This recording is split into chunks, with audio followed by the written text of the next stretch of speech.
45வது அதிகாரத்தில் வந்து அச்சோ 10 இதில் நினைக்கிற 10 பாடல் தான். அச்சோ என்பது ஒரு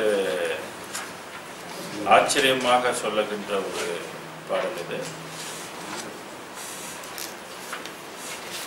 இதுலயும் படிப்போம் என்ன பாடல் இதுல வந்து பெரும்பாலும் என்னென்ன கருத்துக்கு இதுக்குள்ள வச்சிருக்கிறாருன்னு பார்ப்போம்.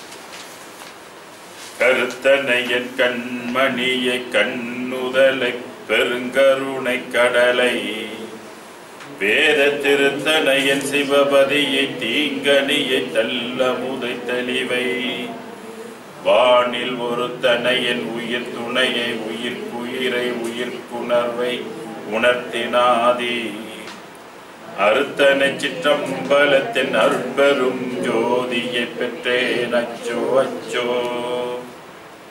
இறைவனை வந்து ஒளின்னாரு, அப்புறம் நடம் சொன்னாரு, திருச்சிற்றம்பலம் சொன்னாரு, பொதுன்னு சொன்னாரு, இன்னும் வேற என்னெல்லாம் சொல்றாரு, அறிவுன்னு சொல்லியிருக்கிறாரு, உணர்வுன்னு சொல்லியிருக்கிறாரு. இங்க என்ன சொல்றாரு? கருத்தனை. What is கருத்தனைனா?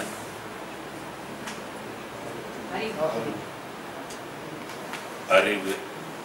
இறைவன் என்பதே ஒரு அறிவு, விஸ்டம் சொல்லு, நல்ல கருத்து, நல்ல விளக்கம் இல்லைங்களா?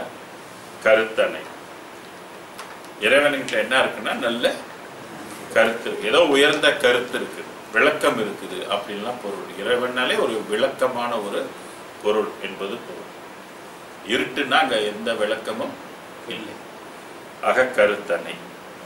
என் கண் மணியை. இறைவனை என்ன பெருமான் எப்படி சொல்றாரு? என்னுடைய கண் மணின்ற. நம்ம பிள்ளைங்களை கொஞ்சம் போது ஐயோ என் கண்ணே பொண்ணே கண்மணியே எல்லாம் கொஞ்சிடும்ல, அது போல இறைவனை வந்து கண்மணி அப்படின்னு சொல்றாரு. கண்மணின்னு சொன்னாக்க கண் இருந்தாதான் என்ன தெரியும்? கண்ணுல வந்து அந்த மணி இருந்தாதான் ஒரு பொருளை வந்து பார்க்க முடியும், நம்ம வந்து அதை தெரிந்து கொள்ள முடியும். ஏன் அதை கண்மணின்றான அதை கொண்டுதான் இவர் உலகத்தையே எல்லா உலகத்தையும் பார்க்கிறார். உலகமெல்லாம் விளங்க. அப்ப இவர் அந்த இறைவனை வந்து கண்மணி. அதான் இன்னொரு பாடல்ல சொல்வாரு, நானோ கண்டேன் என் தாய் கருணை நாட்டம் கண்டதேன்னு சொல்லுவார். எனக்கு பார்க்கறதுக்கு தெரியாது, என்னோட இறைவன் விரும்பினான், நான் அதெல்லாம் பார்க்கணும்னு இறைவன் விரும்பியதுனால நான் இந்த உலகத்தை எல்லாம் பார்த்தேன். உலகெல்லாம் உதவும் பேரொழின்னு சொல்லுவார். ஆக கண்மணியை கண்ணுதலை. இறைவன் என்பது ஒரு கண்ணாலே கண்ணாலே அதை கண்டாலே வழி உண்டாகும்.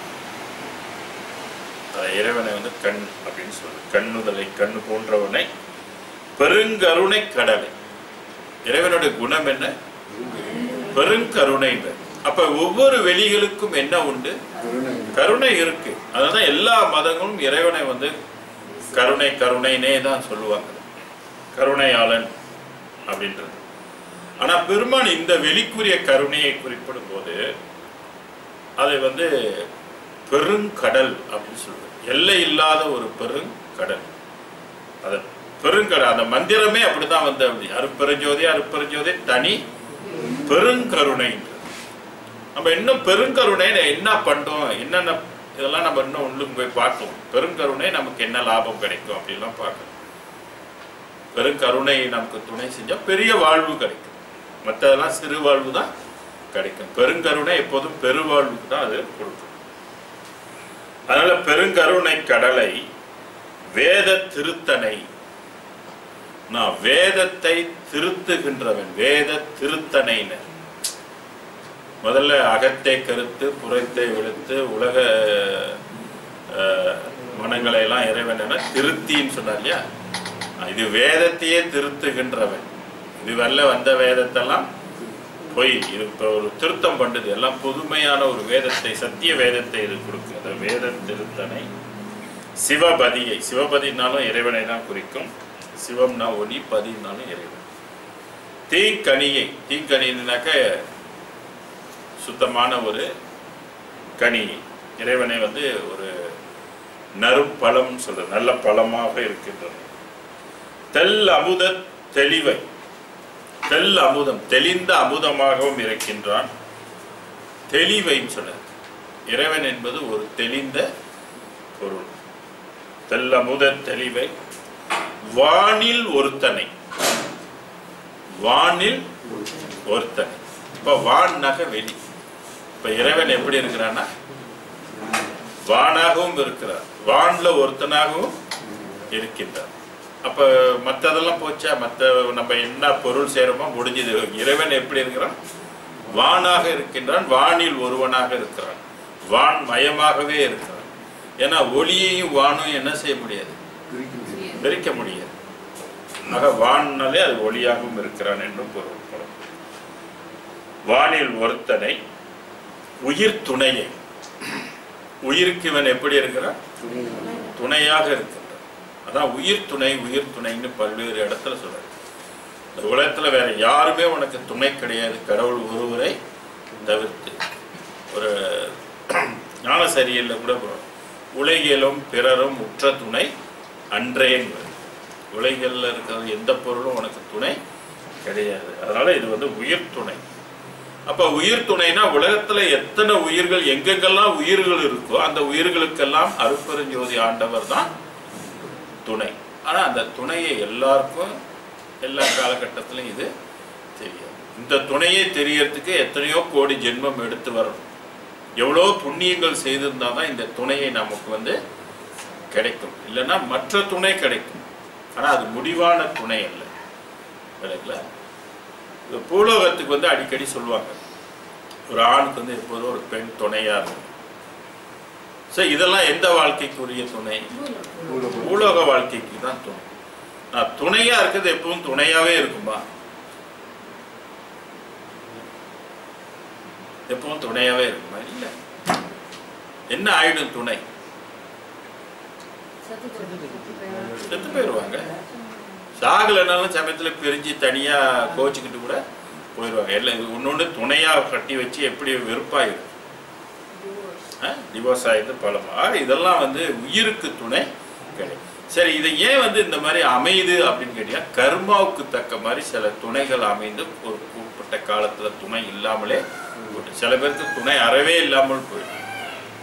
சில பாக்கியங்கள் சில பேருக்கு அது இருக்காது. சில பேருக்கு அமையிறது வந்து அந்த துணை வந்து ஆன்டியாவும் போயிடும். எல்லாம் கர்ம வினைக்கு தக்க மாதிரியே தான் நடக்கும். இங்க உள்ள துணை வந்து எப்படிப்பட்டதுன்னா, உங்களுக்கு எதிர்ப்பாக போகுமானா போகவே போகாது. இந்த துணையினால நமக்கு மிகப்பெரிய லாபமே இருக்கின்றது. மரணமில்லா பெருவாழ்வுக்கு துணை, கர்மாவை எல்லாம் நீக்குவதற்கு இதுதான் உற்ற துணையாக இருக்கு. அதுதான் பல்வேறு இடத்துல பார்த்தீங்கன்னா அருட்பெரும் ஜோதியை வந்து ஒவ்வொரு உயிருக்கும் இதுதான் உற்ற துணை, உற்ற துணைன்னு குறிப்பிடுவார். உயிருக்கு உயிரை. நான் இந்த உயிர் இயங்கிறதுக்கு அந்த உயிர் இருக்கும். அந்த உயிர் இல்லைன்னா இந்த உயிர் இயங்க. அருட்பெரும் ஜோதி இல்லைன்னா உலகமே இல்லை, எந்த உயிரும் இயங்காது. அதுதான் உயிருக்கு உயிராக இது இருக்கின்றது. ஸோ அந்த உயிர் இந்த உயிருக்குள்ள வந்து கலந்துச்சுனாக்க இந்த உயிர் என்ன ஆயிடும்? அருட்பெரும் ஜோதியா. இது சீவனா இருக்குது, அது வந்து கலந்துச்சுனாக்க சிவமாக ஆயிடும். அது திருமந்திரத்தில் அழகாக சொல்ற, சீவனென சிவனென வேறு இல்லை, சீவனார் சிவனாரை அறிகிறார். இப்ப நமக்கெல்லாம் சிவனை தெரியுதா? தெரியும். சீவனார் சிவனாரை அறிந்த பின் சீவனார் சிவனாயிட்டு இருப்பார். அப்ப சீவன் என்ன ஆயிடுது? சிவனாக ஆயிடும். சிறுவொளி பெருவொளியாக ஆயிடும். சிறிய ஜீவன் பராபரை ஒளியாக அது ஆயிடும். அதே மாதிரி அருட்பெரும் ஜோதி வந்து அணுகினா நம்மளும் அருட்பெரும் ஜோதியாக ஆகிடும். அதான் உயிருக்கு உயிர். அந்த உயிர் வந்து கலக்காமல் எந்த செயல்பாடும் நடக்காது. வெறும் உலக உயிர்களாக இருந்துட்டு நம்ம போயிடணும், அவ்வளவுதான். உயிருக்கு உணர்வை. உயிருக்கு என்ன உண்டு? உணர்வு. அதான் உணர்ந்து உணர்ந்து உணரினும் உணரா பெருநிலை அணைந்திட எனக்கே அருளிய தந்தையே. வள்ளல் பெருமானுக்கு தான் இந்த உணர்வு கிடைச்சி. இந்த உணர்வு உணர்வுன்றதுனால அவர் மற்ற உணர்வுகளை எல்லாம் பொய்யினார். பொது உணரும் போதலால் பிரித்து அது எனில் தோன்றா அருட்பெரும். அகவல் அழகா சொல்லு. இந்த உணர்வு உனக்கு தெரியணும்னா அந்த உண்மையான உணர்வு, அந்த உணர்வு நமக்குள்ள வந்து என்ன செய்யணும், அணையணும்னு சொல்றாரு. அணைய, அதான் அணையவாரீர் என்னை அணையவாரீர் அணிவளர்ச்சி சம்பளத்தில் அணை மர்ச் பண்ணணும். கடவுள் வந்து மர்ச் பண்ணாதான் அந்த உணர்வு நமக்கு கிடைக்கும். இல்லைன்னா என்ன உணர்வு கிடைக்கும்? நிறைய மோட்டிவேஷன் காசஸ்லாம் என்ன கொடுக்குறாங்க, உணர்வை பத்தி பேசுறாங்க. எந்த உணர்வை பத்தி பேசிட்டு மனம், நம்மளோட மன ஆற்றல், மனதை பற்றி ஆள் மனதுக்கு போனா அங்க என்னென்ன பவர் கிடைக்கும் என்பது அதைத்தான் பேசிட்டு இருக்கிறாங்களே இவருக்கு. இங்க வள்ளலார் பெருமான் சொல்லுகின்ற அந்த உண்மை உணர்வு இவன் பராபரையில உள்ளவங்களுக்கு கூட தெரியாது. ஏன்னா அந்த பொது அன்னைக்கு அவங்கள ஆட்கொள்ளல, அவங்களும் அதை சார முடியாது, அவங்களுக்கு இது தெரியாது, இதுவும் காரியமும் படுத்தல, அதனால யாருக்கும் இது தெரியாது. வள்ளல் பெருமானுக்கு மட்டும்தான் இந்த உணர்வு வந்து என்ன உண்மையான உணர்வு அவருக்கு மட்டும்தான் இல்லையா. ஏன்னா திருக்குறள்ல போனீங்கன்னா அங்க மெய் உணர்வுன்னு ஒண்ணு இருக்குது, திருமந்திரத்துல போனாலும் மெய் உணர்வு இருக்கு, சித்தர்களும் மெய் உணர்வை பத்தி பேசுவாங்க. அது உணர்ந்தது. இவரு சொல்றது உணர்ந்து உணர்ந்து உணரினும் உணரா பெருநிலை அணைந்திட எனக்கே அருளியது. அப்ப உணராத ஒன்றை, இப்ப எப்படி பேசாத ஓங்காரம், அதே மாதிரி இது யாரும் உணராத ஒன்றை எனக்கு இறைவன் உணர்த்தினான். அப்ப உணர்ந்தது வரைக்கும் என்ன ஆயிடுச்செல்லாம் பொய். ஏன்னா இது காரியப்பட்டுச்சு, அந்த உணர்வு பூரா என்ன ஆயிடுச்சு, இல்லாமல் போயிடும், எல்லாம் கரைஞ்சி போயிடுச்சுன்னா அந்த உணர்வு. அதான் சொல்வாரு அட்டகத்துல பாத்தீங்கன்னா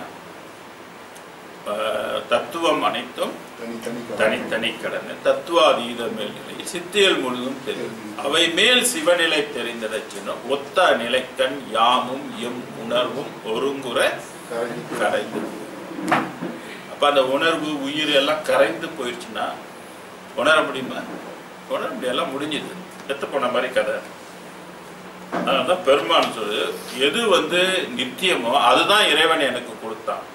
எவ்வழி மெய்வழி என்பவைதாகவும் அவ்வழி எனக்கு அருட்பெரும் ஜோதி.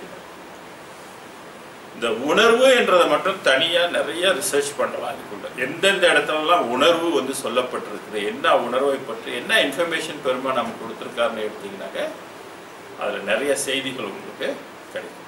அதெல்லாம் சொல்றேன், உணர்ந்து உணர்வு உணரா பெருநிலை படியடி வான்முடி பற்றினும் தோன்றார் அடிமுடி என்னும்போது அருட்பெரும் ஜோதி. அந்த மாதிரி நிறைய பாடல்கள் எடுக்கலாம். பொது உணரும் உணரும் போதலால் பிரித்து அது எனில் தோன்றார். அதனால சித்தர்களுக்கு இது கிடைக்கல. காட்சியும் காணா காட்சி அது தரும் ஆட்சியும் ஆகிய அருட்பெரும். இவருக்கு கிடைச்சது வந்து காணா காட்சி, அவங்களுக்கு கூட அது கிடைக்கும். ஸோ இந்த மாதிரி பாடல்கள் எல்லாம் என்ன உறுதிப்படுத்துதுன்னு கேட்டீங்கன்னா வள்ளல் பெருமான் கண்டது தனித்துவமான கடவுள் அப்படின்னு உறுதிப்படுத்து. ஆக உயிருக்கு உணர்வை உணர்த்தன் ஆதி, இது வந்து ஆதியான ஒரு உணர்வு.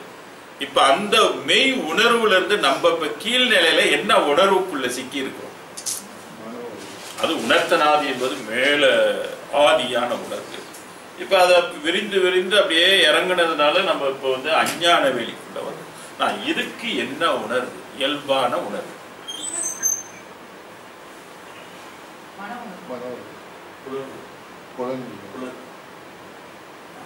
மனம் புலன்களை கொண்டு உணர்வு, இன்பத்தை உணர்வு. வேற என்ன அதுக்குள்ள இயல்பு என்ன உணர்வு?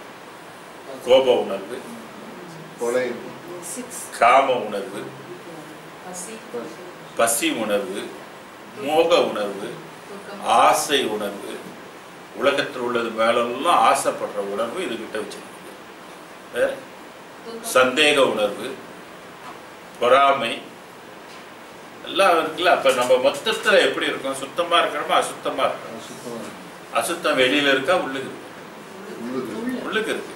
இப்ப அதுலயே நம்ம பழகணுமா? அது மயமா போனோம். புத்தியை கொண்டு அதை நம்ம தட்டலன்னா அடக்கலன்னா அது மயமா வளர வளர என்ன ஆயிடுவாங்க? அக்யூமுலேட் அந்த உணர்வு வளர வளர அவங்க அதுவாகவே இருப்பாங்க. அதனாலதான் பூலோகத்துல பார்த்தீங்கன்னா பொறாமை பிடிச்சவங்க நிறைய பேர்.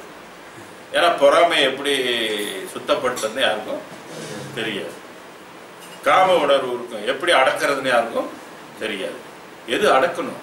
காம புணர்ப்பு கண் தொடரா வகை ஆமர அடக்கும் அருட்பெரும் ஜோதி. ஏன்னா இந்த வெளிக்கு வந்தாக்க எல்லா தன்மையும் அதுக்கு இருக்கும். எப்படி எஸ்கேப் பண்றது, எப்படி நம்ம சுத்தப்படுத்துறது, எப்படி மாட்டிக்கொண்டு, அதாவது அழுக்கற தினம் குளித்து அழுக்கறாத மாந்திரை. போய் கங்கையில எல்லாம் போய் குளிச்சுட்டு வந்தா புண்ணிய நதிகள் சொல்லி நம்ம போய் கும்பாபிஷேகம் பண்ணும்போது அப்படியே தனித்தனியா ஊற்றி குளிச்சாலும் போகுமா? ஒன்னத்துக்கு இந்த அழுக்கு போகும். கடவுளுடைய அருள் இன்றி இது சாத்தியம் இல்லை. புரிஞ்சுக்கிட்டீங்களா? எப்படிங்க அடிமட்டத்தில் நம்ம அங்கே வரும்போது முழுக்க முழுக்க அந்த வெளிக்கு இருக்கக்கூடிய எல்லாமே அழுக்கு தான், எல்லாமே தீய உணர்வுகள் தான். அதுக்கு தூக்கம் வேற அதுக்கு. அப்போ நேரம் ஆக ஆக நமக்கு ஆட்டோமேட்டிக்காக என்ன வந்துடும்? தூக்கம். அது தூங்குமா? அதுக்கு தூக்கம் இருக்கா? இங்கே வந்தாலே பசி இருக்கும், அதுக்கு பசி இருக்கா? ஒன்றும். எப்படி நம்ம எப்படி இருக்கிறோம், ஆன்மீகத்தில் நம்ம எந்த அளவுக்கு முன்னேறி இருக்கிறோம் அப்படின்னு இதை வச்சு பார்த்தா தெரியும் எங்கே இருக்கிறோம். எல்லாரும் எங்கே இருக்கிறோம்? கடவுளை நம்ம அவனுடைய கருணை இல்லாமல் ஒரு இன்ச்சு கூட நம்ம இதுலேருந்து தப்பிக்க. அப்போ எவ்வளோ ஸ்ட்ராங் இது! எத்தனை கோடி சக்தி இதுக்கு? 6 கோடி மாயா சக்திகள்.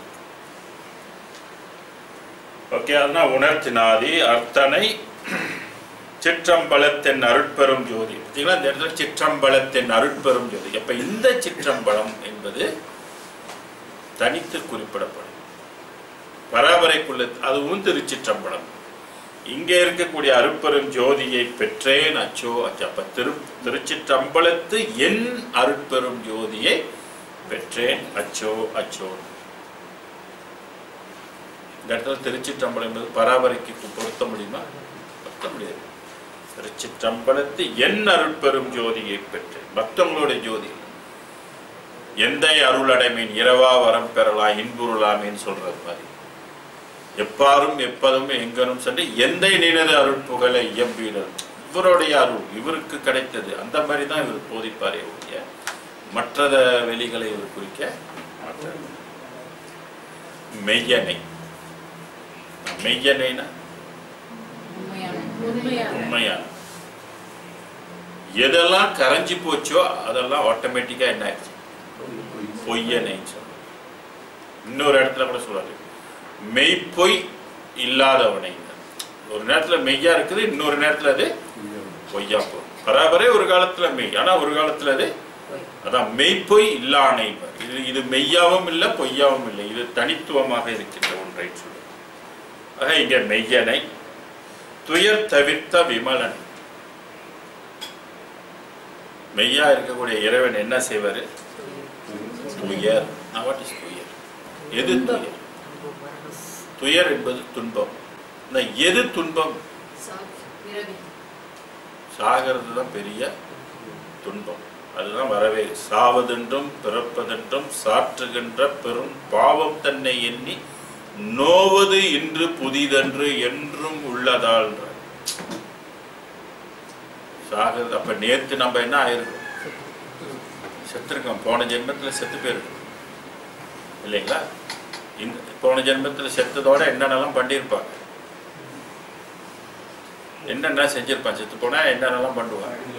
நம்ம மோட்சம் அடையணும்னு சொல்லி என்னென்னலாம் பண்ணியிருப்பான். நம்ம பிள்ளைங்க பேர பிள்ளைங்களாம் நமக்கு என்ன பண்ணியிருப்போம்? சடங்கெல்லாம் செஞ்சிருப்பாங்க. அந்த சடங்குனால நம்மளாம் எங்க போயிருக்கணும்? மோட்சத்துக்கு. இப்ப எங்க வந்துட்டோம்? கூட வந்துட்டோம். உண்மையில அவனுக்கு தெரிஞ்சா யாருன்னு நம்ம அவனுக்கு கூப்பிட்டு சொல்லிட்டு, ஏன்டா அதெல்லாம் செஞ்சிட்டு இருக்கிறீங்கன்னு கேட்கலாம். நான் பாரு நீ எல்லாம் செஞ்ச, நான் புலவத்துக்கு போவந்து இப்ப நான் திருப்பி வேதம் படிக்க வேண்டியதா இருக்குன்னு நம்ம பேசலாம். கடவுள் என்ன செஞ்சாரு? அந்த இதை காட்டல. எங்க இருந்து வந்தோம், யார் வீட்டுல இருந்து போனோம், அதெல்லாம் நமக்கு நம்ம மெமரியில எல்லாம் இல்லாமல் போச்சு.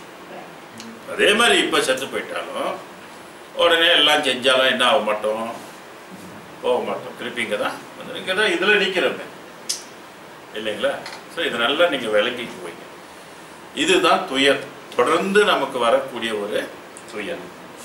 இந்த துயரை தவிர்த்த விமலனை. அப்ப யார் தவிர்க்க முடியும்? யாருக்கிட்ட இருக்கு? சடங்குல இருக்கா? ஐயர் வந்து ஓதுற மந்திரத்துல நம்ம துயர் போகுமா? அதான் நபிகள்லாம் பார்த்தாங்க. பேசாம இந்த சடங்கெல்லாம் ஒண்ணு வேணாம், நீ ஒழுங்கா பிரார்த்தனை பண்ணி ஆயற்றப்படி கடவுள்கிட்ட வேண்டு, மறுமை லோகத்தை பற்றி கடவுள் தான் அவனுக்கு கொடுக்கணும் அப்படின்னு சொல்லிலாம் நமக்கு அவங்களுக்கு வந்து போதிச்சாங்க. ஆக விமலன்னாக்க மலம் அற்றவன். விமலன் அப்படின்னா மலம் அற்றவன். என் இதயத்தை விளங்குகின்ற தூயனை, அவருடைய இதயத்தில் விளங்குகின்ற சபை என துலமென தான் அமர்ந்து அறியுமோர் அருட்பெரும் ஜோதி. எப்ப அருட்பெரும் ஜோதி அறிய முடியும்? உள்ளம் சபையாக, ஞான சபையாக, வெளியாக மாறினாதான் அவனை அறிய முடியும். வேற வெளிகளாக இருந்தா அவனை அறிய முடியுமா? ஏன்னா பராபரை வரைக்கும் சித்தர்கள் இருக்கிறாங்க, இருந்தும் அவன் அருட்பெரும் ஜோதி அவனை அறிய முடியும். அதனால்தான் இங்க சொல்றாரு, எப்ப அது அறிய முடியும் அப்படின்றதுக்கு, என் இதயத்தை விளங்குகின்ற துய்யனை. இப்ப இதயம்னா வெளி, இதய வெளின்னு சொல்றோம். அப்ப அது வந்து கலந்து அது மயமாக நம்ம வளரும் பொழுதுதான் அதை நம்ம அறிகின்ற விளங்க முடியும். தூயனை என்பது தூய்மை. அது தூயனைன்னு சொல்றதுனால தான் அதை வந்து சுத்த ஜோதின்றது, சுத்த வெளின்றது. பராபர வெளியையும் கடந்து போனதான் அது சுத்த வெளி, சுத்த சன்மார்க்கம் அப்படின்லாம் பெருமானியே அதை சொன்னாங்க. அதை விட இது மேற்பட்ட ஒரு தூய்மையாக இருக்கு. அப்ப தூய்மையாக இருக்குன்னா என்ன கலக்கல? அதுல மலங்கள் இல்லை, மாயை இல்லை, திரை இல்லை, சுத்தமாக இருக்கு. மெய் துணைவனை பார்க்க உண்மையில யாரு துணைவன்? கடவுள் தான் நமக்கு உண்மையான அருட்பெரும் ஜோதி தான் உண்மையான மெய் துணைவன். வான் துரிய நிலை தலைவனை, வான் துரிய நிலை தலைவனை. இப்ப வான்னாலே முதல்ல என்ன சொன்னோம்? வெளின்னு சொன்னோம். வெளியில என்ன உண்டு? என்னென்ன நிலைகள் உண்டு? அதுலயே சாக்கரம் இருக்குது, சொப்பனம் இருக்குது, துரியமும் இருக்குது. அதுல துரிய தலைவனை, துரிய நிலையில் இருக்கு. அப்ப பராபரைக்குரிய துரியம் வேறு, பெருவெளிக்குரிய துரியம் வேறு. அதான் மூன்று துரியங்களையும் கடந்து இருக்கின்ற, முத்துரியமும் கடந்து இருக்கின்ற கடவுள்னு சொல்லி ஒரு பாடல்ல சொல்றோம். துரிய தலம் மூன்றின் மேலே, அது அதனாலே தெரிய தெரிவது பாரி திருச்சிற்றம்பல திருநட ஜோதி. ஆக துரிய நிலை தலைவனை, சிற்சுகம் தந்தானை என்ன கொடுத்தாரு? சிற்சுகம். அப்ப துரிய நிலைக்கு என்ன உண்டு? அந்த வெளி வந்து என்ன தன்மை கொண்டது? சுகம். அதான் அருட்சுகம் ஒன்றே அருட்பெறல் பெரும் சுகம், மருட்சுகம் பிற என வகுத்தமை சொல். சுகமா இருக்கணும், எப்போதுமே சுகமா இருக்கணும் அப்படின்னா நாம் அந்த வெளியாக ஆகும். அதுக்கு எத்தனை ஜென்மம் நம்ம பாடுபடணும். இல்லைன்னா இந்த சுகத்தோட நம்ம, இதுதான் பெரிய சுகம், ஒரு வீடு, ஒரு நல்ல காரு, ஒரு நல்ல மனைவி, பிள்ளைங்க, பேங்க்ல நிறைய பணம், சுற்றத்தார், இதோட இருந்தோமா இது எம்மை வாழ்வு சுகம். இதுதான் முடிவானதா? இதை விட்டுட்டு கல்டு போனோமா எங்க போயிடும்? ஒண்ணுமே நம்ம அனுபவிக்கும், ஒரு தொடர்பும் இல்லை. சுகம்லாம் என்ன ஆயிடும்? பறி போய்விடும். எல்லாமே செத்து போயிட்டோமா எல்லாமே பறி போய்விடும். நமக்கு எதுக்குமே தொடர்பு இல்லை. இருக்கிற வரைக்கும் நம்ம அனுபவிச்சுக்கலாம், அவ்வளவுதான். அது அங்க வருமானாலும் வராது. அப்ப என்ன பண்றது? இடையில சுகம் என்ன பறி போயிடும். சுகம் தானே. ஆனா இந்த சுகம் அப்படி அல்ல. நீங்க எத்தனை கோடி யுகம் சென்றாலும் அந்த சுகம் உங்களுக்கு தொடர்பாகவே இருக்கும். செய்யனை, செய் என்பது செய்யக்கூடியவனை, செயல்பாடு கொண்டு செயல்படுத்துகின்ற ஒண்ணு. வெண்ணிறத்தனை, என்ன நிறமா? வெள்ளை நிறம். அதான் வெண்ணிறைத்தனை. என் சிவபதியை ஒன்றான தெய்வம் தன்னை. இப்ப எல்லாம் சொல்றாங்களே God is one, God is one. அப்ப எது காட்னு நம்ம கேட்கணும்ல. ஏன்னா எல்லா மதமும் கடவுளை என்னன்னு சொல்லுது. ஆமா, அது ஒரு வெளியில போய் நின்றுட்டு அதுதான் ஒன்றான தெய்வம்னு குறிப்பிடுது. பராபரைக்கும் அதுவும் சொல்லுது இதுதான் ஒன்றான தெய்வம்னு சொல்லுது. ஆனா அது இதுக்கு இந்த தெய்வத்தை இது அறவே காணல, உணரல, பார்க்கல, போக முடியல, இதுவும் காரியப்படல. இப்ப ஒன்றான தெய்வம் சொல்லும் போது இது பெருவெளிக்குரிய ஒன்றான தெய்வமாக இது நினைக்கப்படுது. அப்போ உண்மையிலே எதுதான் தெய்வம் உண்மையானது? அதான் பெருமான் சொல்றாரு, சிற்றபையில் விளங்குகின்ற தெய்வம் அதே. மற்றதெல்லாம் தெய்வம்னு நம்ம சொல்லிக்கலாம். எந்த இதுக்கும் இதுக்கு ஈடாக அந்த இறமை இருக்குதா? அப்பா நின்னை என்று எங்கும் அணைப்பார் இல்லையே, அந்தோ நின்னை என்று எங்கும் அருள்வார் இல்லை. எப்பாளவர்க்கும் நின்னை என்று இறமை இல்லையே, ஹோலினஸ் இல்லை, இதுக்கு ஈடான ஹோலினஸ் இல்லை. எப்பாளவர்க்கும், எப்பாளவர் சொன்னாலே எது வரைக்கும் அடங்கிடுச்சு? பராபரை வரைக்கும். இறமை இல்லையே, எனக்கும் நின்மேல் என்று உலகில் இச்சை இல்லையே. அப்ப எல்லாம் இதை என்ன செஞ்சிருக்கு? லிமிட் பண்ணி கொடுத்து பூரணமாக இதுகிட்ட எல்லாமே இருக்கு. அதுதான் பெருமான் இதை உணர்ந்து சொல்றாரு, எல்லா மத்ததுக்கு இதுக்கும் ஈடுபடுத்த முடியாது அப்படின்றத தெரியுது நம்ம. ஆக செந்நிறைத்தனை சிவபதியை ஒன்றான தெய்வம் தன்னை ஐயனை, ஐயன் சொல்றது இங்கே இறைவனை குறிக்கும். சிற்றம்பலத்தின் அருட்பெரும் ஜோதியை பெற்றேன் அச்சோ அச்சோ. வள்ளல் பெருமான் யாரை பெற்றுக் கொண்டார்னா அருட்பெரும் சிற்றம்பலத்தில் இருக்கின்ற இறைவனை நான் பெற்றுக்கொண்டேன் அப்படின்னு குறிப்பிட்டார். எப்பொருளும் எவ்வுயிரும் எவ்வுலகும் விளங்க விளக்கிடும் வான் தன்னை. இது என்ன சயின்டிஸ்ட் மாதிரி என்ன கருவிகளை வச்சுக்கிட்டு ஒரு பெருக்கி பார்த்துக்கிட்டு ரிசர்ச் பண்ற மார்க்கம் அது இல்லை. அந்த காலத்துல சித்தர்கள் எல்லாம் வந்து இருந்த இடத்துல இருந்து அண்ட சராசரங்கள் பராபரை உலகம் வரைக்கும் கண்டிருக்கிறாங்க. வான்வெளியில எத்தனை நட்சத்திரங்கள் இருக்குது, இந்த 27 நட்சத்திரங்கள் இந்த மனிதனுக்கு எப்படி சம்பந்தப்படுது, அதனுடைய குணங்கள் என்ன, தன்மைகள் என்ன, 9 கிரகங்களுடைய தன்மைகள் என்ன, அதனுடைய எல்லை எவ்வளோ தூரம், இந்த மாதிரி விவரத்தெல்லாம் அவ்வளோ துல்லியமாக கொடுத்துருக்குறாங்க. இன்னைக்கு விஞ்ஞானிகள் கூட வியந்து போகிறாங்க, இவங்களுக்கெல்லாம் எப்படி தெரிஞ்சது? நம்மளே இன்னைக்கு உருப்பெருக்கி கண்ணாடிகளை வச்சு தான் பார்த்து கண்டுபிடிக்கிறோமே, இவங்களுக்கெல்லாம் முன்னுக்கே எல்லாம் எழுதி வச்சிருக்கிறாங்களே அப்படின்றது அவங்களுக்கு இன்ன வரைக்கும் அது ஒரு மிகப்பெரிய ஆச்சரியம். எப்படி தெரிஞ்சிருப்பாங்கன்னு பெருமானுக்கு சொல்றாரு பாருங்க. எப்பொருளும், எப்பொருளும்னா நம்ம வந்து என்ன பொருள் வந்து 5 நிலைக்குட்பட்டது. கட்டிப்பொருள், நீர்பொருள், அப்புறம் வந்து வாயு பொருள், அதுக்கப்புறம் வெளிப்பொருள், நுண்பொருள், ஒளிப்பொருள், இப்படிலாம் பொருள்கள் வந்து வித்தியாசம் 5 வகையா பிரிக்கலாம் அந்த பொருள். இங்கே வந்து எப்பொருளும், ஒவ்வொரு உலகங்களும் ஒவ்வொரு பொருளால் தான் உருவாக்கப்பட்டிருக்கு. விளங்குதுல? இப்ப நம்ம உலகம் எந்த பொருளால் உருவாக்கப்பட்டிருக்கு? இந்த உலகத்துல இருக்கிற எந்த பொருளுமே 5 பூதங்களுடைய கூட்டுக்கலப்பால் உருவாக்கப்பட்டிருக்கு. நான் இதை கடந்து போன சூட்சம பஞ்சாட்சரம் சொல்லுவாங்க, சூட்சம பூதங்களால் உருவாக்கப்பட்டிருக்கு. ஆனா நம்ம கண்ணுக்கு தெரியாது. இப்ப மனம் எடுத்தீங்கன்னா அதுவும் ஒரு பஞ்சபூதங்களுடைய கலப்பு இருக்குது, ஆனா நம்ம கண்ணுக்கு அது தெரியாது. அப்ப அந்த பொருள் எப்படி இருக்கும்? எந்த இதுக்கும் கண்டுபிடிக்க முடியாத அளவுக்கு இன்னும் பொருள் இருக்குன்னா என்னன்னு சொல்றது? விஞ்ஞான அறிவுக்கு இன்னும் மனமே கண்டுபிடிக்க முடியல. ஒருத்தன் இப்போ ஆஸ்திரேலியாவில் சொல்றாங்க மனுஷனுக்கு 5 அறிவு தான் அப்படின்னு பத்திரிகையில படிச்சோம். இல்லைங்களா? 6 அறிவு, மனத்தறிவு என்பது அவனுக்கு, ஏன்னா மனம் கண்டுபிடிக்க. அப்ப மனதுல இருந்து ஒரு அறிவு வேலை செய்யும். ஏன்னா மனதுல எல்லாம் வெளிகள்ல என்ன இருக்குது? ஞானம் இருக்குது.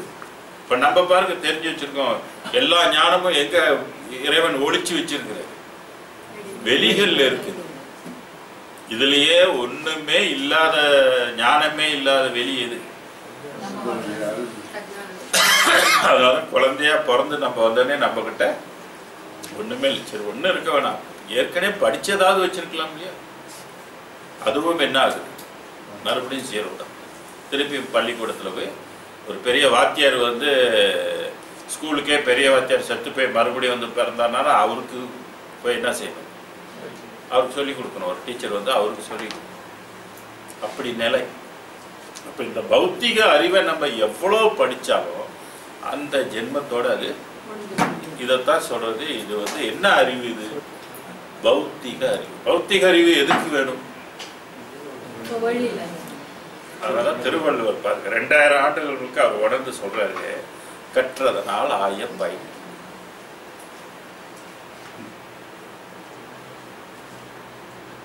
கற்றதனால் ஆய பயனின் கொள். என்ன பயன்? நீ கடவுளை அடைய முடியுமா? கற்றதை வச்சுட்டு கடவுளை அடைய முடியுமா? நற்றால் தொழாரடி கற்றால் திருவடி. அப்ப திருவடி என்பது எது? வெளி வெளி ஒளி திருவடி. இவ்வளவு நேரம் அதையும் படிச்சுட்டு இருக்க, திருவடி நிலையை பற்றிய வெளி. அப்ப அதை நீ தொழுதாதான் உனக்கு அறிவா போறதுக்குள்ள வழியை கிடைக்கும், இல்லைன்னா வழி உனக்கு கிடைக்காது. இப்ப திருவடியை நம்ம கட்டாயம் இறைவனை. ஆக எப்பொருளும் எவ்வுயிரும். உயிர் எத்தனை வகை?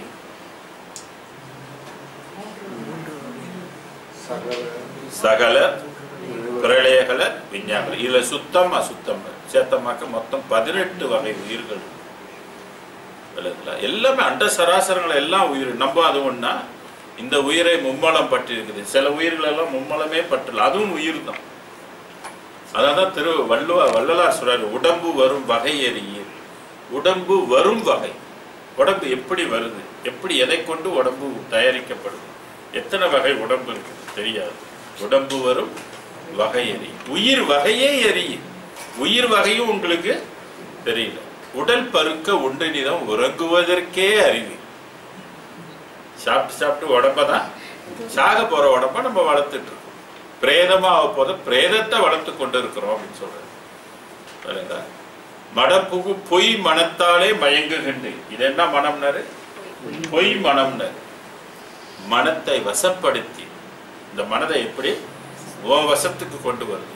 வசப்படுத்தும் வழித்துறை கற்றறியினர். அப்ப கற்று அறியணும். சும்மா அது கிடைக்காது, சொந்தமாவும் வராது. நீங்க போய் படிச்சு, அப்ப ஏற்கனவே கற்றவங்க அவங்க சொன்ன ஞானத்தை நம்ம போய் கட்டாயம் படிக்கணும். அப்பதான் அதை வசப்படுத்தணும். இடம்பெறு பொய் வாழ்க்கையிலே இன்பத் துன்பம் அடுத்தே எண்ணி எண்ணி இழக்கின்றேரே ஏழை உலகீரே.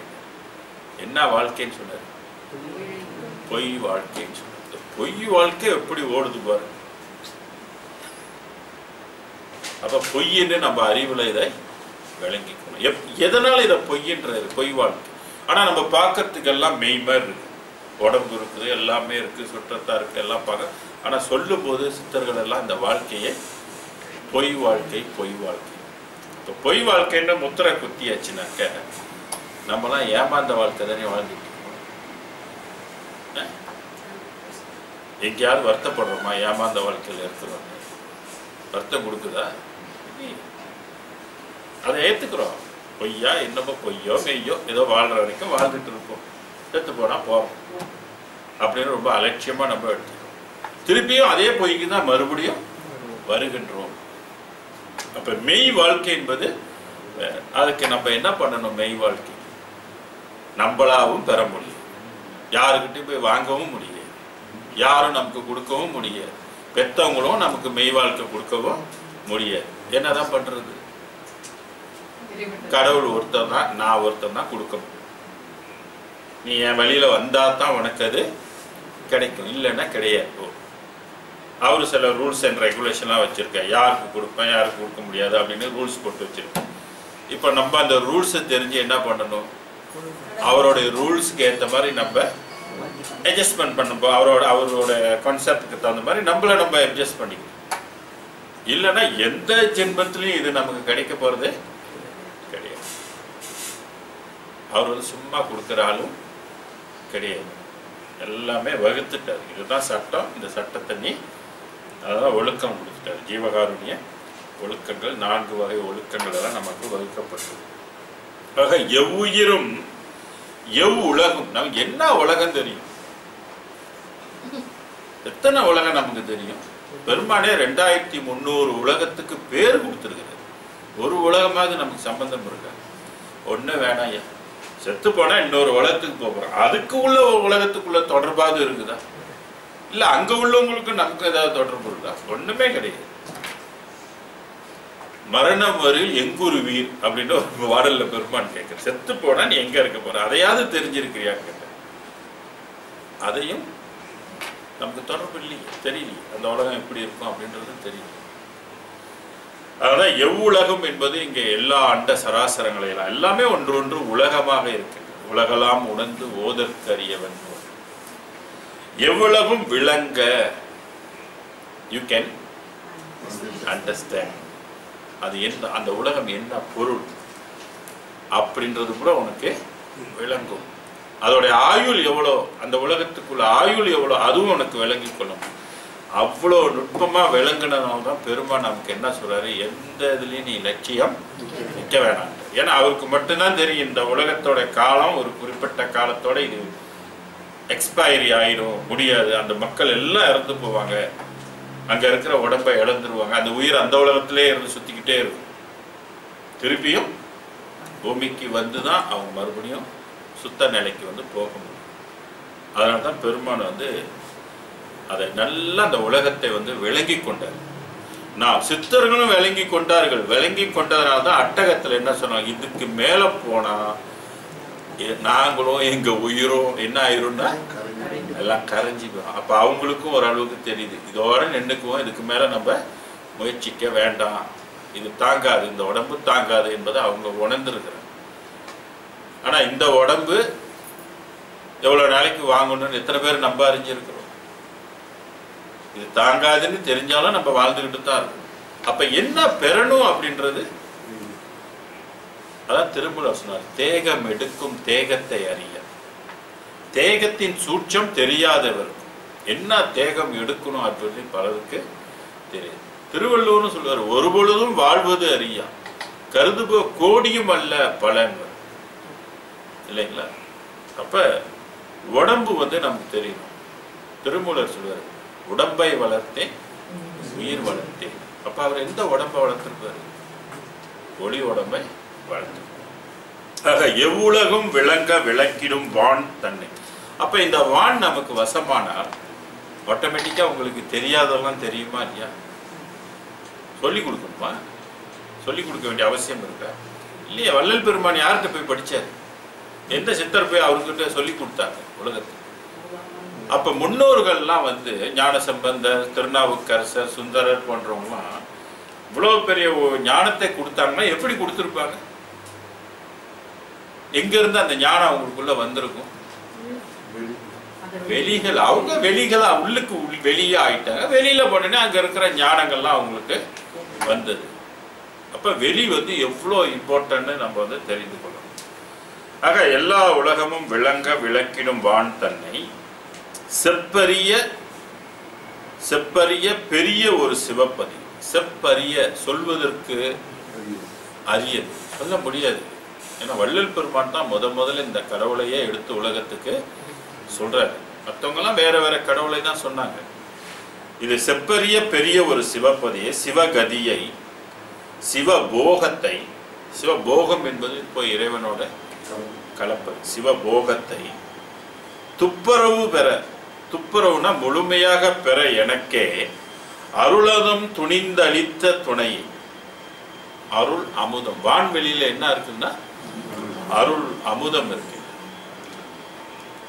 துணிந்து அளித்த துணை. யாருக்கும் பைப்பில் யாரும் கையோ கொடுத்தா யாரும் எதுவும் சொல்லுவாங்களோ போவாங்களோ, யாருக்குமே கொடுக்கலையே, நம்ம இவர் கொடுக்குறோமே நாளைக்கு அதெல்லாம் கேட்க மாட்டாங்களா? சமயத்தில் நம்ம வீட்டிலே சோறு ஒரு ஆள் கொடுத்துட்டு ஒரு ஆள் கொடுக்கலன்னு, எனக்கு நீ அதை வைக்கல இதை வைக்கலன்னு 1008 சண்டை இருக்கு. அவனுக்கு பெருசாக போட்டேன், எனக்கு சின்னதாக போட்டேன், சண்டை இருக்கு இல்லையா? ஆனால் இங்கே வந்து துணிந்து அளித்தது, யாரும் கேட்க முடியும். துணிந்து அவருக்கு வந்து கொடுத்த துணையை என்ற நப்பனை சிற்றம்பலத்தின் அருட்பெரும் ஜோதியை பெற்றேன் அச்சோ அச்சோ.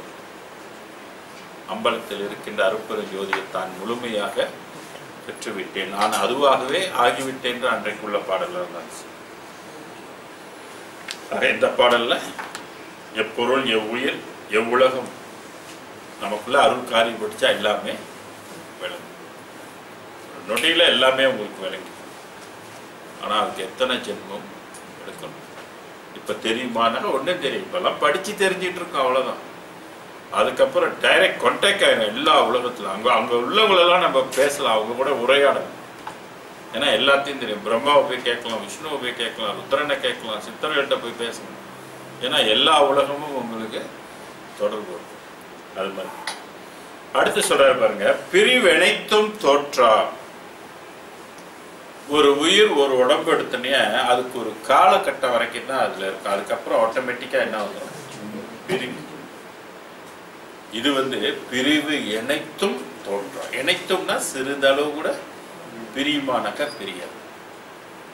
அது ஒரு பாடல்ல சொல்வாரு, அண்ட திறங்கள் அனைத்தும் அறிய வேண்டிய ஆசைப்பட்டது அறிந்து தெரித்தாய் அறிவை தூண்டிய பிண்டத்து உயிர்கள் பொருந்தும் பிண்டம் தன்னையே பிரியும் வகையும் பிரியா வகையும் தெரித்தாய் பின்னையே. கடைசியில தான் எனக்கு வந்து நீ இறைவன் எனக்கு உணர்த்த எந்த உயிர் வந்து பிரியும், எந்த உயிர் கலந்தால் உடம்பு மீண்டும் பிரியாது. அப்ப அருப்பெரு ஜோதி வந்து அவருக்குள்ள கலந்தனே அந்த உடம்பை விட்டு உயிர் பிரியுமா. அப்ப பராபரை உண்டாக்கிய உயிர்ல இருந்து கூட என்ன ஆயிரும், பிரிஞ்சிடும். அப்ப பிரிஞ்சுதுன்னா உடம்பு மத்தி தான் முடியும். அதுதான் பெருமாள் அடிச்சு சொல்றாரு, பராபரைக்கும் அங்கே மரணம் வரும். அப்ப அருப்பெருஞ்சோதி வந்து கலந்து ஒரு அது உயிர் உண்டாயிடுச்சுனாக்க, உடம்பு உண்டாக்கிடுச்சுனாக்க அந்த உடம்பை விட்டு உயிர் எக்காலத்திலும் பிரியாது. அப்ப எந்த மாதிரி தெய்வம் நமக்கு வேணும்? இப்ப யோகம்னு நிறைய பேர் பழகுறாங்க. மரணமில்லா பெருவாழ்வு ஒரு அளவுக்கு சில பேருக்கு எட்டி இருக்குது, சில பேருக்கு அது எட்டல, ஆனா மோட்சம் அடையணும் அப்படின்னு எட்டி இருக்குது. அப்ப எந்த உயிரினுடைய துணையை அவங்க பெறணும்? இது இல்லாம நமக்கு இந்த வேதம் இல்லைன்னு வச்சுங்க, எல்லாரும் வரலன்னாக்க நமக்கு பராபரை விட்டா வேறு வழி இல்லை. ஆனா இன்னைக்கு வேற ஒண்ணு வந்திருக்கு, பிரியாதது ஒண்ணு அறிமுகப்படுத்தப்பட்டது. அப்ப இதுதான் எக்காலத்திலும் பிரியாது. பிரிவுற்று அறியா பெரும் பொருளா என் அறிவுக்கு அறிவான் அருட்பெரும் பிரிவேது உனை பிடித்தனும் உனக்கு நாம் அறிவே வடிவனும் அருட்பெரும். இந்த பிரியறத சம்பந்தப்பட்டுமே நிறைய இன்ஃபர்மேஷன் இதுக்குள்ள 6ஆம் திருமுறைக்குள்ள இருக்கு. எது பிரியும் எது பிரியாது. ஆக இங்க சொல்றாரு, பிரிவனைத்தும் தோற்றா என் உளம் கலந்த பெருந்தகை எம் பெருமான் தன்னை. என் உளம் கலந்த, உள்ளத்துல வந்து யோகம், பெருந்தகை இறைவனுடைய பெருந்தன்மை, பெருந்தகை எம் பெருமான் தன்னை செறிவனைத்தும் என் மனதுக்கு கழித்தனக்கு. செறிவு என்பது வளர்ச்சி. நான் கலந்து என்ன செய்யணும்? வளரணும். நான் வளர்ந்தேன், நான் வளர்க்கப்பட்டேன் அப்படின்னு சொல்றாரு. நீங்க அகவல்ல கூட ஒரு இடத்துல சொல்றாரு, சிவரகசியமெல்லாம் பகர்ந்த நிலத்தை சிறமுற பரம ரகசியம் பகர்ந்த நிலத்தை திறமுறை வளர்த்த சாந்த சர்க்குருவேன். இவர் வந்து பரம ரகசியத்தின் அடிப்படையில வளர்க்கப்பட்டவர் அப்படின்னு சொல்றாரு. இன்னும் நிறைய பாடல்கள் வந்து நான் வளர்ந்தேன் வளர்ந்தேன் அப்படின்றலாம் பாடல்கள் சொல்றாரு. ஆக செறிவனைத்தும் என் மனதுக்கு கழித்தனக்கு பெருங்களிப்பு செய்தான் தன்னை. பெருங்களிப்பு என்பது பெரிய இன்பம், குறையாத பெரிய இன்பத்தை இறைவன் அவருக்கு அளித்தான் சொல்றாரு. முறிவனைத்தும் இன்றி, முறிவு என்பது முறிந்து போவது, பிரிந்து போவது. பிரியுமா இனி இது ஒன்ஸ் இது வந்து வளர்ந்துச்சுன்னா இது வந்து இனி முறிவு இருக்காது, முறிஞ்சு போகாது. முறிவனைத்தும் இன்றி அருள் அமுதுணவு கொடுத்து எனக்கு முன்னி நின்றான். வள்ளல் பெருமானுக்கு அந்த உடம்பு வளரும் போது என்ன ஊட்டி வளர்த்துச்சு? அமுதம். வான்வெளிக்கு போறோம்னாக்கா நம்ம வந்து பூலோக உணவை சாப்பிட்டுட்டு போக முடியாது. இந்த உப்பு குறைச்சி சாப்பிட்றது, இந்த விரதம் இருக்கிற இதெல்லாம் ஒரு ஆரம்ப கட்டம். எப்போ அருள் உள்ளுக்கு போது கரு பிடிச்சிருச்சோ அது உணவு கொடுத்து என்ன செய்யும்? வளர்க்க ஆரம்பிச்சோம். அந்த மாதிரி கொடுக்க ஆரம்பிச்சிச்சுன்னா உங்களுக்கு புற உணவு தேவைப்படாது. அப்போ உப்பு எல்லாமே நமக்கு அவசியமே இல்லை. அங்கேருந்து உணவு சப்ளை நடக்கும், உடம்பு ஆக்டிவாகவும் இருக்கும். அது பெருமானிங்க சொல்றாரு, பெருங்களிப்பு அருள் அமுது உணவு கொடுத்து எனக்கு முன்னி நின்ற. முன்னி நின்றான்னா முதன்மையாக நின்றான் என்று சொல்லுவோம். அறிவனை அறிகின்றவனை, அதுதான் அறியும், எல்லாவற்றையும் அறிகின்றது. அதான் அறிவனை. சிற்றம்பலத்தின் அருட்பெரும் ஜோதியை பெற்றேன் அச்சோ அச்சோ. பொன்புனை உள்ளொளி கொளியை, பொன் புனை உள் ஒளிக்குள் ஒளியை, ஒளி உள் ஒளிக்குள் ஒளி, ஜோதி ஜோதியுள் ஜோதி. இறைவன் எப்படி இருக்கிறார்னு பாருங்க. பூரணமா பெரும் பொருளை. அப்ப எது பூரணம்? நீங்க வேற வேற படிச்சா இதுதான் பூரணம்னு இருக்கும். அப்ப பூரணம் தான், எல்லாம் பூரணம் தான் அப்படின்னு சொல்ல முடியாது. இந்த நிலைக்கு வரும் பொழுதுதான் பூரணம். அப்ப மற்றதெல்லாம் இன்னும் ஆனால் பூரணம் இன்னும் முழுமை அடையல. சித்தர்கள் இன்னும் பூரணத்தை அடையல. அதனால அவங்க நிறைய பூரணம்னு சொல்லி ஞான நூல்லாம் எழுதியிருக்கிறாங்க. பரிபூர்ணம் 1200 பாடல் அகஸ்தியர் எழுதியிருக்கிறார். என்ன செய்யும்? பூரணம் இல்லை. பல சித்தர்கள் பரிபூர்ணம் என்ற தொகுப்புல எல்லாம் பாடல் போட்டிருக்காரு. அது பூரணமாக இப்ப இந்த நிலையிலிருந்து பார்க்கும்போது அது இன்னும் பூரணம். அதுதான் நூல் அனைத்தும் பொய்யும். அது நிலையிலிருந்து எழுதி போட்டுருச்சு. இந்த நிலையில வந்து பார்த்தா தான் எல்லாம் பொய்ன்றது உனக்கு தெரியும் சொல்லுவார். மகனே, நூல் அனைத்தும் ஜாலம், எல்லாம் அருள் ஒளியால் காண்கின்ற. அருள் ஒளி பெறாம பார்த்தன்னா உனக்கு அந்த உண்மை தெரியாது. அருள் ஒளியில நின்று பார்த்தா தான் தெரியும். ஆக பூரணமாம் பெரும் பொருளை புனிதம் தன்னை, புனிதமான ஒரு பொருள்.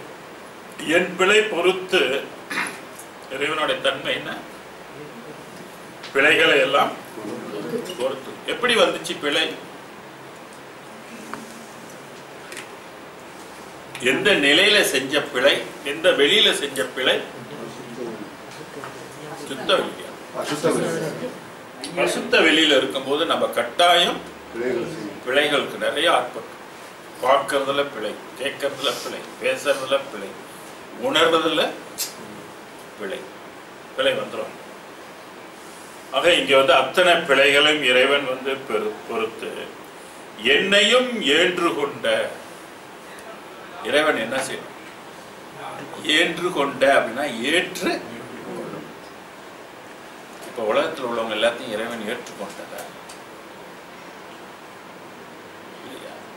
பிரம்மா, விஷ்ணு, ருத்ரன் கூட கடவுளை வேண்டி நிலை கடக்கணும்னு வேண்டாங்க. சித்தர்கள் கூட இறைவன் அருட்பெருஞ்சோதியை ஏற்றுக்கொண்டாரா? ஏற்றுக்கொள்ள. யாரை ஏற்றுக்கொண்டார்? வள்ளல் பெருமானை ஏற்றுக்கொள்ள. இப்ப நம்மளும் அன்னாட நாமம் சொல்றோம், படிக்கிறோம், போறோம், எல்லாம் பண்றோம், ஜீவகாருண்யம் பண்றோம், என்னென்னமோ பண்றோம். இறைவன் நம்மளை ஏற்றுக்கொண்டாரா? எப்ப ஏற்றுக்கொள்வார்? ஏதோ ஒரு நம்பிக்கையில குருட்டா போக்குல நம்ம ஒரே புடியா நீ ஏற்றுக்கொள்றியோ இல்லையோ, நான் ஒன்ன விட மாட்டேன் அப்படின்ட்டு நம்ம போறோம். அப்படிதான் போகணும், வேற வழி இல்லை. நீ கட்டாயம் ஒரு நாளைக்கு எப்ப நீ ஏற்றுக்கொண்டாலும் சரி, ஆனா நீ ஏற்றுக்கொண்டே ஆகணும் அப்படின்னு நம்ம போய் ஆகணும். ஏன்னா அவர் என்ன நமக்கு என்ன உத்தரவாதம் கொடுத்திருக்கிறார்? முதல்ல ஏன் அந்த ரூட்ல நம்ம போகணும், ஏன் அந்த இதுல போகணும்னு நான் சொல்றேன்.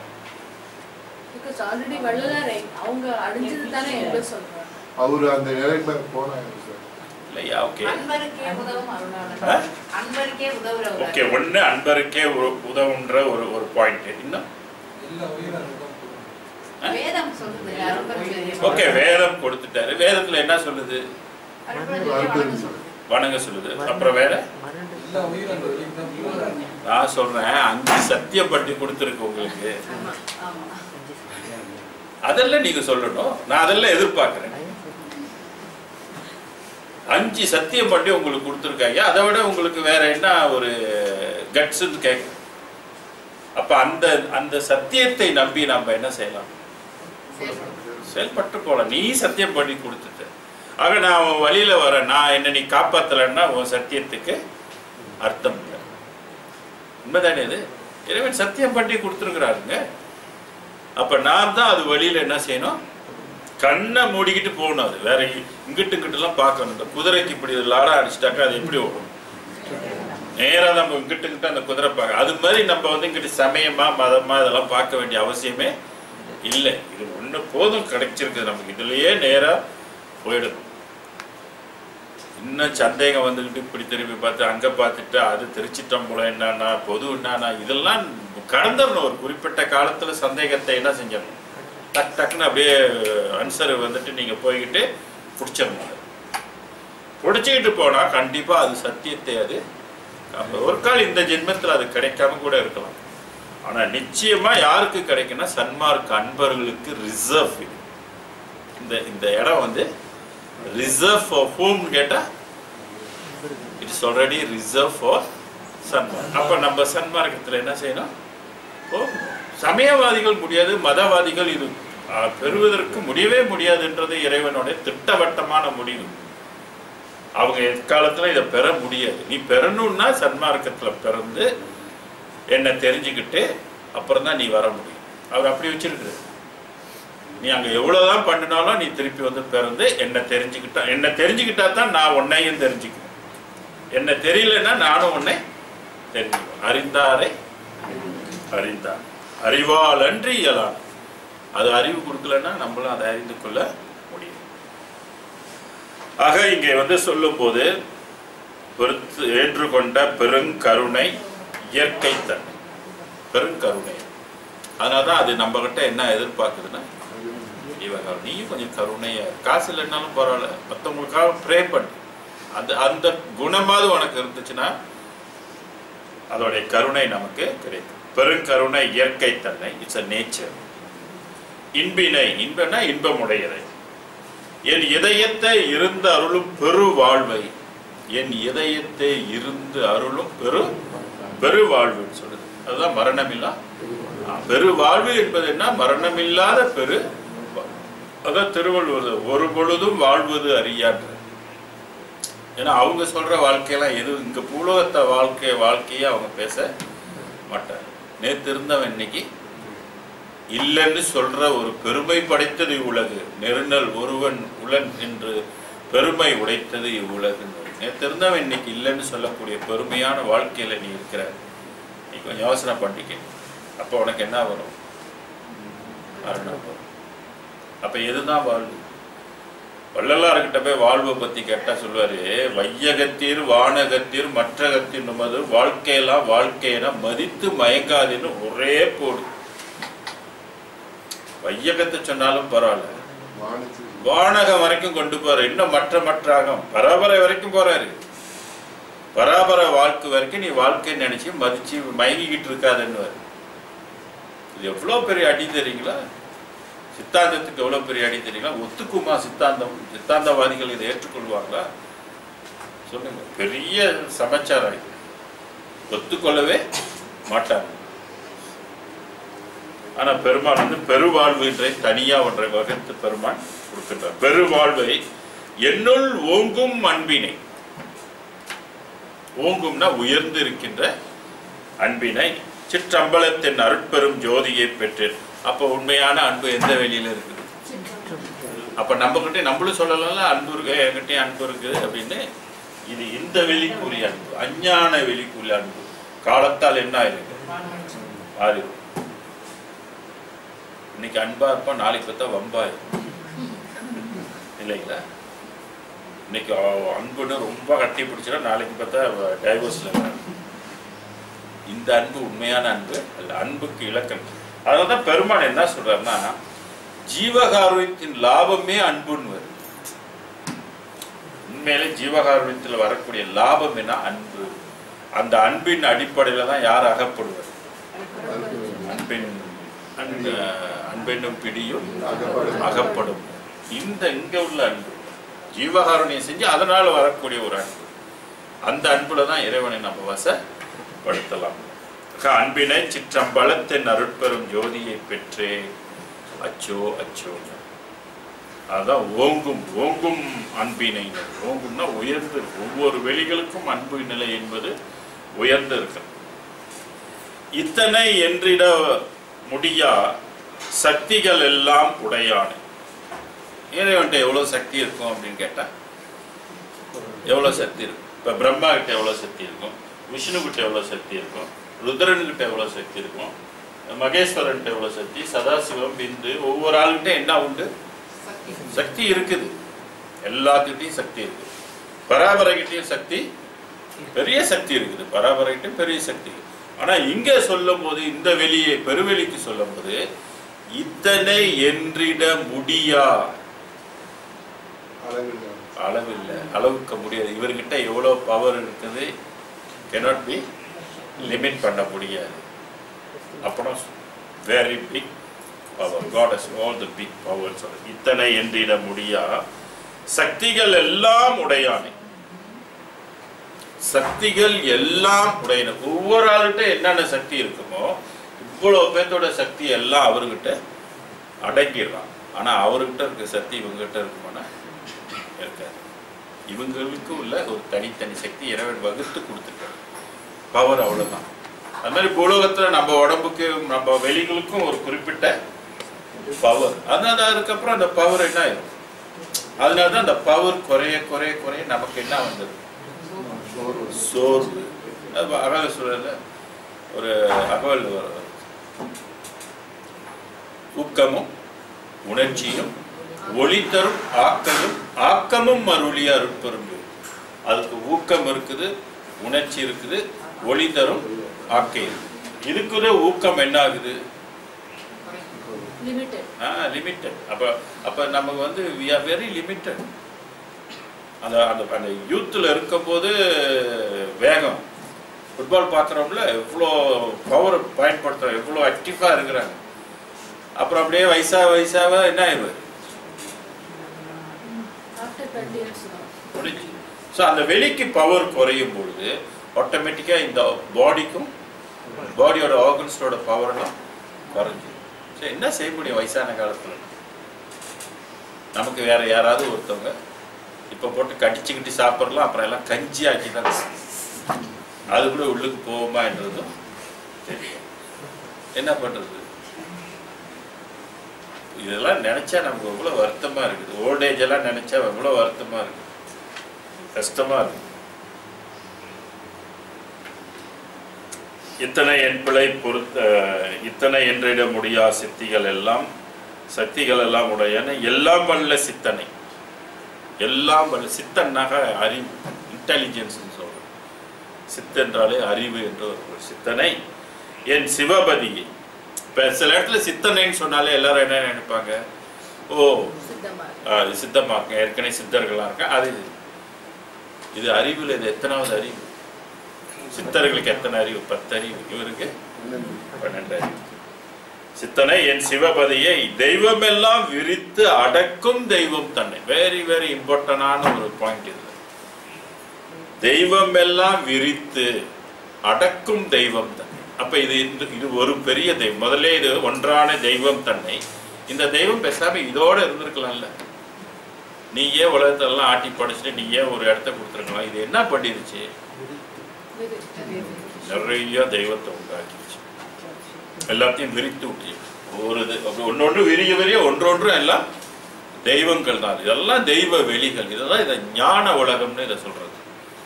அப்ப விரிய அதுக்கு வர அதுக்கும் ஒரு பவர், ஒவ்வொரு ஞானங்கள்லாம் கொடுத்து அஞ்ஞானமா வந்ததுதான் இதுக்கு அறிவே இல்லை. இங்க வந்தனே நம்ம தெய்வமா இருக்கிறோமா?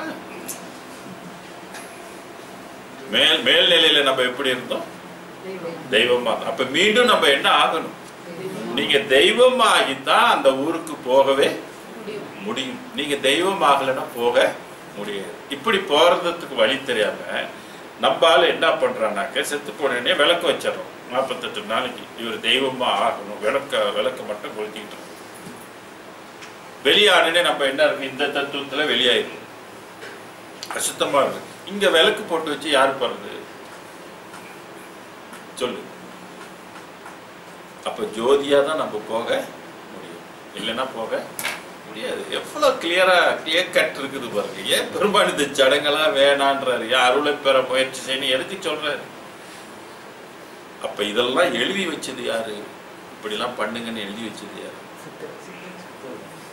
நம்ம வியாசர் தான். இப்படி ஒரு ரூட்டை போட்டுட்டு இதை யார் நம்பிக்கிட்டு இருக்கட்டும் போலவத்தன்னு எழுதி வச்சுட்டு போயிட்டாரு. ஆக தெய்வம் எல்லாம் விரித்து அடக்கும் தெய்வம் தன்னை. இப்ப இந்த விரிவு இதோட விரிஞ்சு இதோட நிக்கலைங்க. பூலோகத்துக்குள்ள வந்துட்டு இங்கேயும் என்ன ஆயிடுச்சு? சக்தி சத்தர்கள் இங்கேயும் பல தெய்வங்கள். தண்ணிக்குரிய தெய்வம், மலைகளுக்குரிய தெய்வம், காடுகளுக்குள்ள தெய்வம், மண்ணுக்குள்ள தெய்வம். மண்ணுக்குள்ள தெய்வம்ல பல தெய்வங்கள். இதுல பாம்பெல்லாம் தெய்வமாயிடுச்சு. மாடும் இப்ப தெய்வமா வச்சு கும்பிட்டு ஒரு பக்கம் இருக்கும். அதே பாம்புகள்லாம் சில பாம்புகள், எல்லா பாம்பும் இல்லை, மலைப்பாம்பெல்லாம் இதுல சேர இல்லைங்களா? ஒரு சில பாம்புகள் வந்து அந்த மாதிரி சில தெய்வங்கள் பாம்பு உருவத்துலலாம் இருக்குது. நாகம்மாலாம் சொல்லி கும்பிட்றாங்க இல்லையா, நாகங்கள். அப்போ அதுங்களும் ஒரு ஏதோ வரம் பெற்றிருக்கு பூமியில. என்ன அங்கே சாபம் வாங்குறது இல்லை, அதுங்களும் இங்கே வந்து ஒரு சிறு தெய்வங்களாக அதுங்க வணங்கிக்கிட்டு இருக்குது. அதுங்ககிட்ட போய் நம்மளும் என்ன செய்யணும்? ஏதாவது உதவியும் கேட்குறோம். எத்தனை கோயில் நாகம்மா கோயில் இருக்கு இல்லைங்களா? இப்போ முட்டை பாலெல்லாம் போய் வச்சுட்டு வராங்களே. நீ வைக்கலன்னு பாருங்க, அடுத்து வீட்டுக்கும் கனவு வந்துடும். ஏன் நீ எனக்கு என்ன செய்யலை? அதுங்களுக்கு அந்த மாதிரி தன்மைகள்லாம் உண்டு. அப்புறம் மண்ணில் என்ன எவ்வளோ மற்ற சக்திகள்லாம் இருக்கு இல்லையா? இத்தனை பேர் வழிபடுறாங்க, எத்தனை பேர் அதை வசப்படுத்தி வச்சுட்டு சில உதவி செய்கிறாங்க, சில தீமைகளும் செய்கிறது உண்டு. ஆக இந்த தெய்வம் எல்லாம் கடைசியாக ஒன்றான இருக்கிற தெய்வத்தை எந்த செஞ்சுரியில் நமக்கு தெரிய காட்டுறாரு? 19ஆம் வள்ளலார் வந்து தான் நமக்கு அந்த ஒன்றான தெய்வம் வந்து நல்ல தெய்வம், நடுவான தெய்வம். நல்ல தெய்வம், நல்லாருக்கு நல்ல தெய்வம், நடுவான தெய்வம், சிற்றபையில் விளங்குகின்ற தெய்வம் அதே தெய்வம், தாயாகி தந்தையுமாய் தாங்குகின்ற தெய்வம், தன்னை நிகர் இல்லாத தனி தலைமை தெய்வம், வாயார வாழ்த்துகின்றோர் மனத்து அமர்ந்த தெய்வம், மலரடிய சென்னி மீசை வைத்த ஒரு நீச்சை கொடுக்கும். அதை வணங்கினா அதுதான் நீச்சை கொடுக்கும். அது கொடுத்தா தான் போய் சேரும். எத்தனையும் என் பிள்ளைகள் பொறுத்த தனி பெருந்தாயை, எத்தனையும் என் பிள்ளைகள், நோ மெட்டர், எவ்வளோ எத்தனைன்னு கணக்கில். நான் பராபரையோடைய தெய்வத்தினுடைய அருள் வந்து ஒரு சித்தர் பாடுவார். 5-3 மெட்டரா அனாதியான மந்திரம், நெஞ்சிலே நினைந்து கொண்டு நீர் உரு செவிப்பின், பஞ்சமான பாதகங்கள் 100 கோடி செய்யும், பஞ்சு போல் பறக்கும். பராபரைக்கு அவ்வளவு பெரிய ஆற்றல் இருக்கா. நீ 100 கோடி பஞ்சமா பாவங்களை செய்திருந்தால் என்னது? அது கல், கொலை, களவு, காமம், பொய், இந்த 5 பாவங்களை நீ கோடி செஞ்சிருந்தாலும் அது பஞ்சு போல் பறக்குமா. அந்த ஒளியை நீ கொண்டாந்து உள்ளுக்கு வச்சா எல்லா பாவமும் கிளியரன்ஸ் பண்ணி கொடுக்கும். இப்போ அந்த சிஸ்டம் நம்மளாம் பெரும்பாலும் பயன்படுத்தணும். கோயில்னாலே உடனே இப்போ எல்லாரும் என்ன ஏற்றுவாங்க? எல்லாம் புறத்தில் ஒளி ஏற்றிருப்பாங்க. அகத்தில் ஏற்றினா தான் இந்த வேலையை போகும். அதனால புறத்தில் ஏற்றினா முழுமும் போகும்ன்றது இல்லை. அதுக்கே அவ்வளோ பாவத்தை போக்குகின்ற ஆற்றல் இருந்துச்சுன்னா பெருங்கருணை கடவுளாகி அருட்பெரும் ஜோதிக்குன்னா எத்தனை? இங்க அவராது 1 கோடின்னு சொன்னார். கோடி இங்க இத்தனை என்றிட சொல்ல எண்ணிக்கை எத்தனையும் என் பிள்ளை, எவ்வளவு இருந்தாலும் சரி, கோடி இருந்தாலும் சரி, கோடி இருந்தாலும் சரி, ட்ரில்லியனான இது இருந்தாலும் சரி, அதை பத்தி டோன்ட் வரி. நமக்கு பிரச்சனை எவ்வளவு பாவம் செஞ்சிருக்கோம், எத்தனை மூட்டை இருக்குன்றது நமக்கு அவசியம் இல்லை. ஏன்னா எத்தனை மூட்டை இருந்தாலும் எல்லாத்தையும் டிலீட் பண்றக்கூடிய கடவுள் யாருன்னு கேட்டா அருட்பெரும் ஜோதி. எத்தனையும் என் பிள்ளைகள் பொறுத்த தனி பெருந்தாய் தான் தாய். இறைவன் வந்து தாயாக இருக்கும். என்னை ஈன்ற அத்தனை. அப்ப பாருங்க, எந்த உலகத்துக்கு அது ஈன்று எடுக்குது? இப்ப நம்மலாம் ஈன்று எடுக்கப்பட்டிருக்கோம். இந்த பூமியில வாழ்றதுக்கு ஈன்று எடுக்கப்பட்டிருக்கும் தாய் தந்தையா. அதே மாதிரி போறதுக்கும் என்ன செய்யணும்? ஈன்று எடுக்கணும். ஈன்று எடுக்காம போக முடியாது. அப்ப அவன் கருவாக வந்து கலந்து நம்மளை வந்து கூட்டிட்டு போனா தான் முடியுமே ஒழிய இல்லைன்னா போக முடியாது. அதை பெருமான் அழகா சொல்றாரு. என்னை ஈன்ற அத்தனை. அதான் அருட்பெரும் ஜோதியை வந்து என்னுடைய தாய் தந்தை, எனக்கு தாயாகி தந்தை உணை விளங்குகின்றது. அத்தனை சிற்றம்பலத்தின் அருட்பெரும் ஜோதியை பெற்றேன் அச்சோ அச்சோ. இந்த பாடல் இதோட நம்ம நிறைவு செய்திருக்கோம்.